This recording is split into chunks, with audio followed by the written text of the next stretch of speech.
ഇനി വോട്ടെടുപ്പിന് മണിക്കൂറുകൾ മാത്രമാണ് ബാക്കിയുള്ളത്.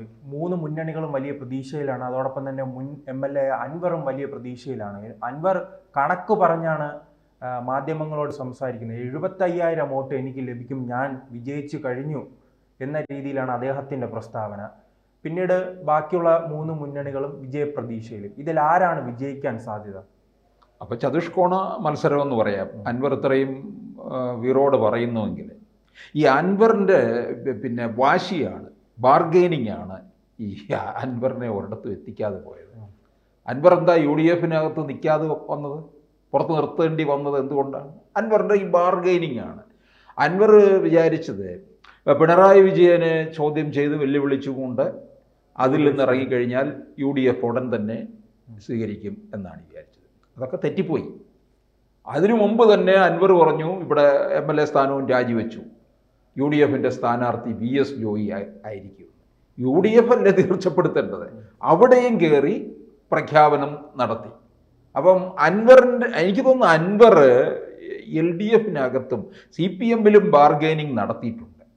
അതുകൊണ്ടൊക്കെ ആയിരിക്കാം അവിടുത്തെ ആ കൂട്ടുകച്ചവടത്തിലൊക്കെ തെറ്റിപ്പിരിയലുണ്ടായി. അങ്ങനെയാണല്ലോ സംഭവിക്കുക. കുറേ പേര് കൂടി ചേർന്നുള്ള കച്ചവടത്തിനകത്ത്, കള്ളക്കച്ചവടം നടത്തുമ്പോൾ അതിനകത്ത് തെറ്റിപ്പിരിയലുണ്ടാകാം. അങ്ങനെ തെറ്റിപ്പിരിഞ്ഞ ഒരാളാണ് അൻവർ.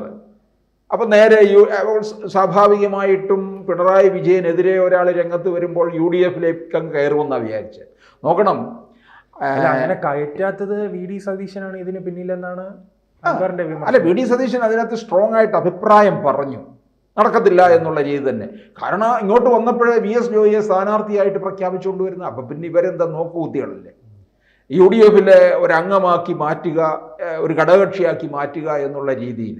ഇപ്പോൾ നോക്കണം, RMB KK രമയുടെ ഇപ്പോഴും അതിൻ്റെ ഒരു ഘടകകക്ഷി എന്നുള്ള ആയിട്ടില്ല, പുറത്തേക്ക് നിൽക്കുകയാണ്.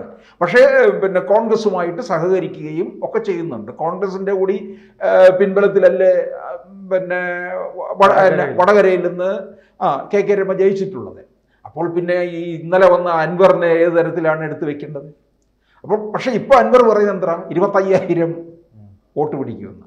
അൻവർ ഒരു 5,000 അല്ലെങ്കിൽ 10,000-നകത്തല്ലേ വോട്ട് പിടിക്കാൻ സാധ്യതയുള്ളൂ, അതിനപ്പുറം ഒന്നും പോകുന്നില്ല. പക്ഷേ എന്തായാലും അൻവർ വലിയ പരിക്ക് LDF-നെ ഏൽപ്പിക്കും. അൻവർ എത്ര വോട്ട് പിടിക്കുന്നു അത് മിക്കവാറും ഇവർക്ക് തന്നെ, LDF-ന് അത് വലിയ ദോഷം ഉണ്ടാക്കുന്ന തരത്തിലായിരിക്കും എന്നുള്ളതാണ്. ഇപ്പോൾ അൻവർ തന്നെ നേരത്തെ പറഞ്ഞ് 15,000 മുതൽ 25,000 വരെ വോട്ട് നേടും എന്നുള്ള രീതിയിലാണ്. അതൊരിക്കലും സാധ്യതയില്ല. എന്തായാലും 10-ന് മുകളിൽ പോകുമെന്ന് തോന്നുന്നില്ല. BJP ഏറിയാൽ ഒരു 12-13,000 വോട്ടായിരിക്കും പിടിക്കുക. ഇപ്പോൾ അൻവർ ഇത് പറയുന്നത് കേട്ടിട്ട് LDF-നും UDF-നും വലിയൊരു ആശങ്ക ഉണ്ടായിരിക്കുകയാണ്. പക്ഷേ നിരവധി ഇടങ്ങളിൽ നിന്ന് നമ്മൾ മനസ്സിലാക്കിയിട്ടുള്ള കാര്യം, അല്ല, പലരും മാധ്യമങ്ങൾ ഉൾപ്പെടെ പറയുന്നത് അവസാന ഘട്ടത്തിൽ ആദ്യം അൻവറിന്റെ ക്യാമ്പ് തണുത്തിരുന്നു, അവസാന ഘട്ടത്തിൽ വലിയ രീതിയിൽ മുന്നേറ്റം ഉണ്ടാക്കാൻ അൻവറിന് കഴിഞ്ഞതായും ചില വിലയിരുത്തലുകൾ വരുന്നുണ്ടല്ലോ. അതാണ് തുടക്കത്തിലെ അൻവർ എല്ലാവരും പറഞ്ഞത് 2,000 വോട്ട് പിടിച്ചാൽ കൊള്ളാം എന്നേ പറഞ്ഞിട്ടുള്ളൂ. പക്ഷേ ഇപ്പോൾ അത് മാറുകയും ചെയ്തു. അത് ശരിയാണ്. അൻവർ ആദ്യ സമയത്തെല്ലാം ഇങ്ങനെ മാറിയും തിരിഞ്ഞും ചാടിയും ഒക്കെ ഇങ്ങനെ നിൽക്കുകയല്ലായിരുന്നു. UDF-ൽ പ്രവേശം കിട്ടാതെ സ്ഥാനാർത്ഥിയാകണോ ഇല്ലയോ എന്നുള്ള കാര്യത്തിലൊക്കെ നിന്നു. അതിന് മാറ്റം വന്നു. പിന്നെ അത് അടിത്തട്ടിൽ ഒരു ഉണർവുണ്ടാക്കി എന്നുള്ളതാണ്. അത് LDF-ന് അത് പരിക്കായിരിക്കും, അത് എത്ര വോട്ട് കൂടുതൽ പിടിച്ചു കഴിഞ്ഞാലും. പക്ഷേ ഇവിടെ പല മണ്ഡലത്തിൽ നിന്ന് പല കാര്യങ്ങളും മനസ്സിലാക്കിയിട്ടുള്ളവർ പറയുന്നതനുസരിച്ച് അവരുടെ ഒരു റിപ്പോർട്ടാണ് ഇത് ഷൗക്കത്തിന് അനുകൂലമായിട്ടാണ് മണ്ഡലം മാറുന്നത്. ഇത് വരാൻ പോകുന്ന നിയമസഭാ തെരഞ്ഞെടുപ്പിൻ്റെ ഒരു മുന്നോടി ആയതുകൊണ്ടാണ് ഇത്തരത്തിൽ അവിടെ ശക്തമായത് ഈ തെരഞ്ഞെടുപ്പ്. അല്ലെങ്കിൽ ഒരു ഉപതെരഞ്ഞെടുപ്പ് എന്ന് പറഞ്ഞാൽ അതങ്ങ് ഒരു വഴിയൂടെ പോകും, അത്രയേ ഉള്ളൂ. പക്ഷേ ഇതിനകത്ത് തീർച്ചപ്പെടുത്തും. അൻവറിൻ്റെ ഭാവിയാണ്. അൻവറിൻ്റെ ഭാവി എന്ന് ചോദിച്ചാൽ അൻവർ ജയിക്കില്ല എന്ന് നമുക്കെല്ലാവർക്കും അറിയാം. അപ്പോൾ അൻവറിൻ്റെ ഭാവി അൻവർ പിടിക്കുന്ന വോട്ടിനെ ആശ്രയിച്ച് ഇരിക്കും. എന്തായാലും അൻവറിന് ഒന്നുകിൽ UDF-ലേക്ക് തന്നെ വരണം, പിന്നല്ലാതെ ആരുടെ കൂടെ പോകും? ഇപ്പോൾ മണ്ഡലത്തിലെ ഏറ്റവും സജീവമായ രീതിയിൽ കോൺഗ്രസ്സുകാരെല്ലാം നിന്നു. പക്ഷേ അതിനപ്പുറം പ്രവർത്തനം നടത്തിയത് ആരെന്ന് ചോദിച്ചാൽ അത് ലീഗാണ് പ്രവർത്തിച്ചതത്രേ. കാരണം ഒരിക്കലും ലീഗും കോൺഗ്രസും തമ്മിൽ ഈ ചില സമയങ്ങളിലൊക്കെ പലപ്പോഴും നിലമ്പൂരിൽ അത്ര പൊരുത്തപ്പെട്ട് നിന്നിട്ടുള്ളതല്ല. നമുക്കറിയാം ആര്യാടൻ മുഹമ്മദിൻ്റെ കാലത്ത് ആര്യാടൻ മുഹമ്മദ് പലതും പറയും. ലീഗിനെ വർഗീയ പാർട്ടി എന്ന് വരെയൊക്കെ പറഞ്ഞിട്ടുണ്ട്. ലീഗുമായിട്ടൊന്നും പൊരുത്തപ്പെട്ടു പോകുന്ന ആളെയല്ല ആര്യാടന്. അപ്പോൾ അങ്ങനെയുള്ള മുസ്ലിം ലീഗ് ഇവിടെ ഷൗക്കത്തിനോടുള്ള ഒരു സ്നേഹവും കൊണ്ടൊന്നും അല്ല, ഈ സീറ്റ് പിടിക്കണം. എന്തുകൊണ്ട്? കേരളത്തിലൊരു UDF തരംഗമുണ്ട്, പിണറായി വിജയനെതിരെ ഒരു തരംഗം ഉണ്ട് എന്ന് ഈ മണ്ഡലത്തിലൂടെ ജനങ്ങളെ ബോധ്യപ്പെടുത്തണം. അത് ലീഗിൻ്റെ ആവശ്യമാണ്. കാരണം എന്താണ്? ലീഗിന് ഭരണത്തിൽ വരണം 2026. ലീഗിന് ഇനിയും വഴിമുട്ടി പോകുമല്ലെന്നുണ്ടെങ്കിൽ ലീഗിന് അങ്ങോട്ടേക്ക് പോകാൻ പറ്റത്തില്ല, LDFിലേക്ക്. കാരണം അവിടെ ഈ ബാർഗെയിനിങ്ങും കാര്യങ്ങളും ഒന്നും നടക്കത്തുമില്ല. നമ്മൾ വിചാരിക്കുന്ന പോലെയല്ല. നേരത്തെ LDFിൻ്റെ കൺവീനർ പറയുകയുണ്ടായി, ജമാഅത്തെ ഇസ്ലാമി SDPI ഇവരുമായിട്ടുള്ള എല്ലാ ബന്ധവും വിച്ഛേദിച്ച് വരാൻ. ആ LDF ആണ് ഇപ്പോൾ നിലമ്പൂർ മണ്ഡലത്തിൽ PDPയുടെ പിന്തുണയും വാങ്ങിച്ചിരിക്കുന്നത്. ഇപ്പം ജമാഅത്തെ ഇസ്ലാമിയുടെ പേരിലൊക്കെ കോൺഗ്രസിനെ ഒന്ന് താറടിക്കാൻ നോക്കി.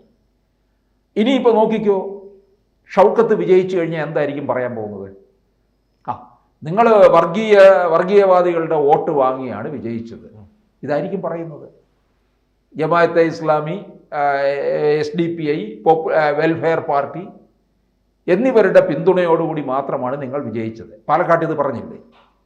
ഇത് തന്നെ നിലമ്പൂരിലും ആവർത്തിക്കും എന്നുള്ളത് ഉറപ്പാണ്. പക്ഷേ ഇപ്പോൾ അത് സജീവമായിട്ട് ചർച്ച ചെയ്യപ്പെടുന്നില്ല. ജമാഅത്തെ ഇസ്ലാമിയുടെ വോട്ട് കിട്ടാതെ വരുമ്പോഴാണ് CPM ഇത്തരത്തിൽ പറയുന്നത്. പക്ഷേ അതേ അവസരത്തിൽ അവർ PDPയെയും എടുത്ത് ചേർത്ത് നിർത്തിയിട്ടുണ്ട്. അപ്പോൾ ലീഗിനെ സംബന്ധിച്ചിടത്തോളം അവരുമായിട്ടുള്ള ബന്ധമൊക്കെ ഉപേക്ഷിച്ചിട്ട് നിങ്ങൾ വരിക. അല്ല, അതോടൊപ്പം തന്നെ മറ്റൊരു കക്ഷികളും അവിടെ ഉണ്ട്, SDPയുടെ സ്ഥാനാർത്ഥി നിർത്തി മത്സരിപ്പിക്കുന്നുണ്ട്. അപ്പോൾ അവരൊക്കെ പിടിക്കുന്ന വോട്ട് വളരെ പ്രധാനപ്പെട്ടതായിരിക്കും. ഇത് ഏത് വഴിയിലൂടെ ആർക്ക് ദോഷം ചെയ്യും എന്നുള്ളതും കൂടിയാണ്. അതെനിക്ക് തോന്നുന്നു അത് SDPയിലും കൂടുതലും പിടിക്കാൻ പോകുന്നത് UDFിൻ്റെ വോട്ടുകളായിരിക്കും. അപ്പോൾ അവർക്ക് പക്ഷേ അങ്ങനെ വരുമ്പോഴും അൻവർ പിടിക്കുന്ന വോട്ടിൻ്റെ ആയിരിക്കും പ്രധാനമായിട്ടും അടിസ്ഥാനപ്പെടുത്തി നിർത്താൻ കഴിയുന്നത്. അൻവർ ഈ പറയുന്ന രീതിയിലുള്ള അനുസരിച്ച് വോട്ട് പിടിക്കുകയാണെന്നുണ്ടെങ്കിൽ അത് LDFന് വലിയ ദോഷം ഉണ്ടാക്കുകയും ചെയ്യും. പിന്നെ BJP പിടിക്കുന്ന വോട്ട്, BJP എന്തായാലും ഒരു കഴിഞ്ഞ തവണ 8600 വോട്ടുകളാണ് നേടിയിട്ടുള്ളത്. അത് ഏറിയാൽ ഒരു പക്ഷേ 10-12,000 വരെ പോകും. അതിനപ്പുറം പോകാനുള്ള സാധ്യത കാണുന്നില്ല. ഒരിക്കലും 15,000-ലേക്കൊന്നും പോകത്തില്ല. കാരണം പിന്നെ നമ്മൾ നോക്കേണ്ട ഒരു കാര്യം, ഈ നിലമ്പൂര് ഇപ്പോൾ എല്ലാവരും വിചാരിക്കും ഒരു മുസ്ലിം മണ്ഡലമാണ് എന്നുള്ളത് പറയും. അല്ല, അതുപോലെ തന്നെ ഉണ്ട് ഹിന്ദുക്കളുടെ വോട്ടുമുണ്ട്, ക്രൈസ്തവർ 10-15% നിൽക്കുകയാണ്. അപ്പോൾ ഹിന്ദുക്കളും മുസ്ലിം വിഭാഗത്തിനോടൊപ്പം തന്നെ ഉണ്ടെന്നുള്ളതാണ്. പലരും ഇതിനെ കാണുന്നത് ഒരു മുസ്ലിം മണ്ഡലമായിട്ടാണ്. അല്ല, അപ്പോൾ മുസ്ലിം ലീഗിന് വലിയ പരിക്കില്ലാതെ ഇത്തവണ എനിക്ക് തോന്നുന്നു ഇവിടെ ഷൗക്കത്തിനെ വേണ്ട തരത്തിൽ വിജയിപ്പിക്കാനുള്ള പ്രവർത്തനങ്ങളുമായിട്ടാണ് അവർ മുമ്പോട്ട് പോയതത്രേ. കാരണം അത്രത്തോളം അവർ പ്രവർത്തിച്ചു, പ്രയത്നിക്കുകയും ചെയ്തു. കാരണം വിജയം ഉറപ്പാക്കിയിരിക്കുകയാണ് മുസ്ലിം ലീഗ്. കൂടുതൽ വാർത്തകളും വിശേഷങ്ങളും നിങ്ങളിലേക്ക് എത്താൻ ABC മലയാളം സബ്സ്ക്രൈബ് ചെയ്യുക, ബെൽ ബട്ടണും അമർത്തുക.